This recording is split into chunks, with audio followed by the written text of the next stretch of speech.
what this machine does, we'll start again from the very beginning. What this machine does is these weights are going to swing back and forth like this. Okay?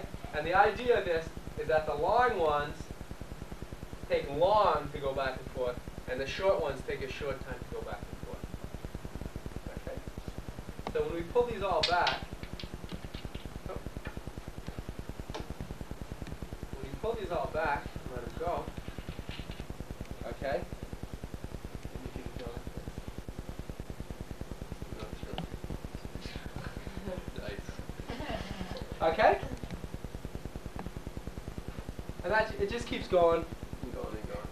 What happens if you pull it way far back? What if you pull them way far back?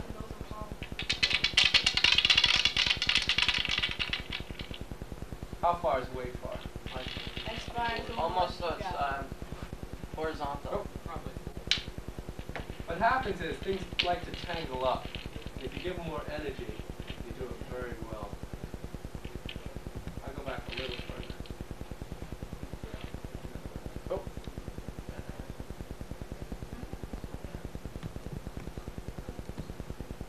Okay? Now, we just talked about, oops, these two. We just talked about the weights. We didn't talk about the weights. We just talked about the length. What would happen if we varied the mass of each one? Okay, so if each mass had a different weight, would that change anything? Yeah, the heavier ones would take longer. Did the heavy ones take longer? Yeah, the wave wouldn't be balanced. Let's see what would happen. We just take, this is a little piece of solder, and I'll slip it around one, and we'll see if that makes this one take twice as long to go. Okay.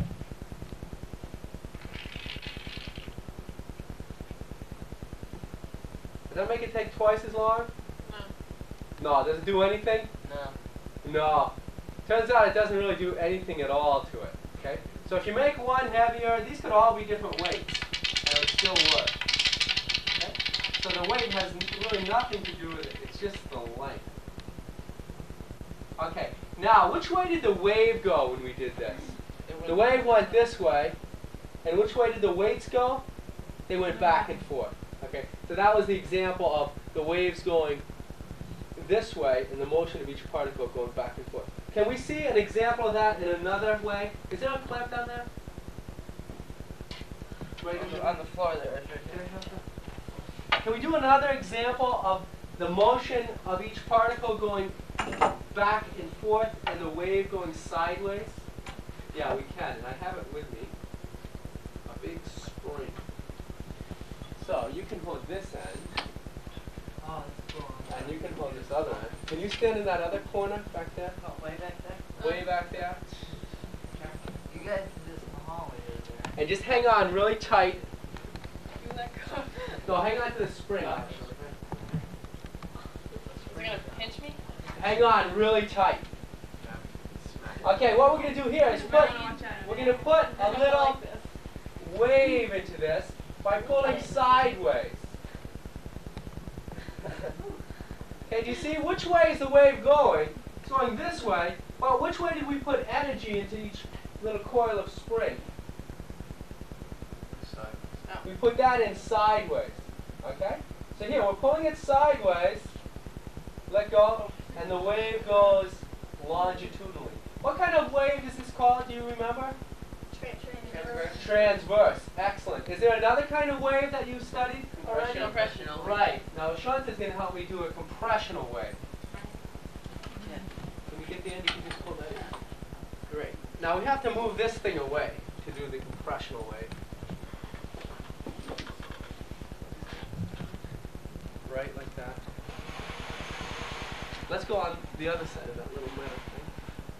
Okay, what we're going to do now is make a compressional wave. How do you make a compressional wave? What's the easiest way to make a compressional wave? Just a torque, right? But on a spring, what you're going to do is go like this.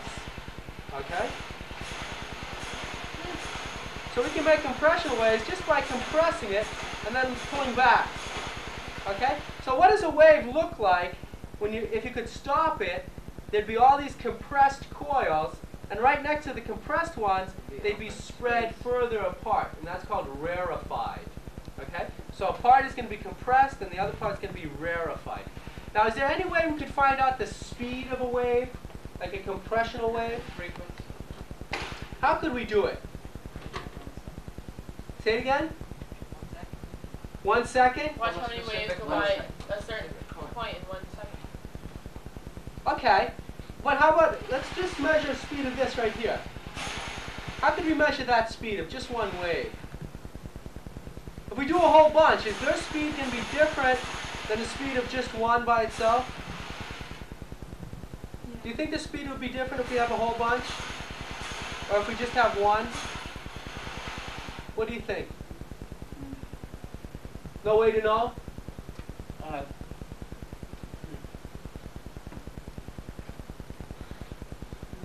Let's not guess if we don't know. Okay? I know, but I'm not going to say. Okay? But how could we measure the speed of just one wave here? What would we do?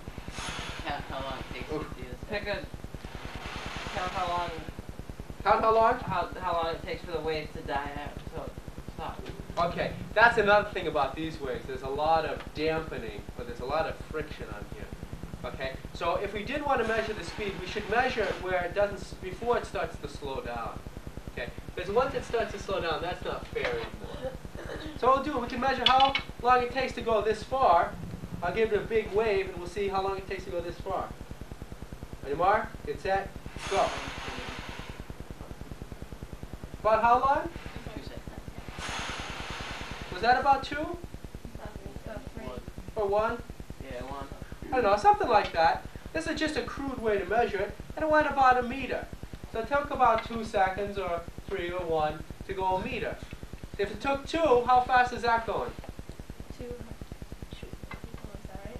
If it took 2 seconds to go 1 meter, how fast is that? Is it going a meter in a second? It's going to decibel. Half a meter in a second, right. Okay, so that's how you can find the speed. You usually use the speed of a wave in meters per second. Now you said something called hertz. What is hertz? Hertz is the measurement frequency. It's how many times a wave passes a point in a second. Okay, How so many let's have waves this be pass? our point right here. Does someone have a clock with a second here? I have a stopwatch. You have a stopwatch? Excellent. What we'll do, we'll just count. We'll see when 10 waves go by, we'll tell you to stop. Okay? So on your mark, get set, go.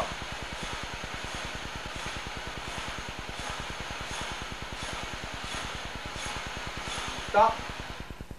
7. 7 seconds. So 10 waves went by in 7 seconds. How many hertz is that? 7 hertz. 10 waves in 7 seconds. Thank you, Ashwin. Let's think about that. We have 10 waves going by. Or 10 cycles, you usually say. 10 cycles in 7 seconds. What's the definition of hertz? What is it? Velocity equals lambda times. Cycles per second. That sounds right. Hertz. What's Hertz named after?